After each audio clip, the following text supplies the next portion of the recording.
খাওয়ার পর অনেক সময় দেখা যায় বিড়ালের অতিরিক্ত গ্যাস হইছে, বিড়ালের ডায়রিয়া হইছে অথবা অ্যাবডোমিনাল পেইন সহ আরো নানান রকম প্রবলেম হইতে পারে। তো এই সমস্যাগুলো হওয়ার কারণ কি? এই সমস্যাগুলো হওয়ার মেইন যে কারণ সেটা হচ্ছে বিড়াল দুধ হজম করতে পারে না। বিড়াল দুধ হজম করতে পারে না কেন? বিড়াল দুধ হজম করতে পারে না কারণ হচ্ছে সে বিড়াল হোক বা মানুষ হোক দুধ হজম করার জন্য আমাদেরকে ল্যাকটেজ এনজাইমের প্রয়োজন পড়ে।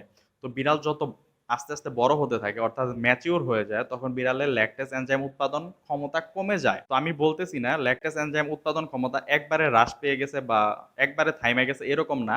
ল্যাকটেজ এনজাইম উৎপাদন ক্ষমতা কমে যায়। তো অতিরিক্ত যখন দুধ খায় বা বেশি পরিমাণে যখন দুধ খায় তখন সে দুধটাকে বিড়াল হজম করতে পারে না। তো এই দুধটাকে হজম করার জন্য ল্যাকটেজ এনজাইমের প্রয়োজন পড়ে। ল্যাকটেজ এনজাইমের অভাব থাকলে বিড়াল দুধ হজম করতে পারে না।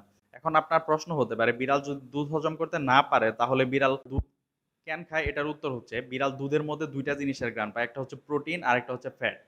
তো আমরা জানি বিড়াল প্রোটিনের প্রতি একটা অন্যরকম আগ্রহ দেখায়। যেমন হচ্ছে প্রোটিন কই, কই থাকে? মাছের মধ্যে প্রোটিন থাকে, মাংসের মধ্যে প্রোটিন থাকে।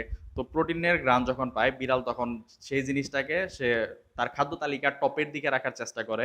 আর হচ্ছে ফ্যাট হচ্ছে তাকে দীর্ঘ সময় একটা এনার্জি দিবে। এই কারণে হচ্ছে বিড়াল ফ্যাট খায়।